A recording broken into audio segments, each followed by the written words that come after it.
حضرت ابو ہریرہ رضی اللہ عنہ کہتے ہیں کہ سلیمان بن داؤد علیہ السلام نے کہا، میں آج رات اپنی 100 بیویوں سے مباشرت کروں گا، اور ہر بیوی ایک ایک لڑکا جنے گی تو 100 لڑکے راہ خدا میں جہاد کریں گے۔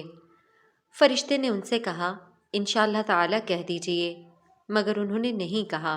بھول گئے۔ چنانچہ انہوں نے رات کو اپنی تمام بیویوں سے مباشرت کی، اور سوائے ایک بیوی کے اور کسی کے یہاں کچھ پیدا نہ ہوا، اور اس کو بھی آدھا بچہ پیدا ہوا۔ حضرت صلی اللہ علیہ وسلم نے اس پر ارشاد فرمایا، اگر حضرت سلیمان علیہ السلام انشاءاللہ کہتے تو ان کی مراد پوری ہوتی اور ان کا کام نکل آنے کی زیادہ امید ہوتی۔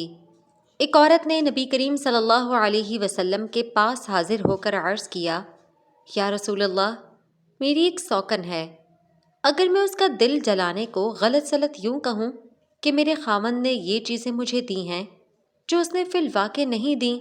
تو کیا میں گناہ گار ہوں گی؟ آپ صلی اللہ علیہ وسلم نے فرمایا، جو شخص یہ کہے کہ یہ چیزیں مجھے دی گئی ہیں حالانکہ ایسا نہ ہو تو اس کی مثال اس شخص کی سی ہے جو فریب کا جوڑا زیب بدن کرے۔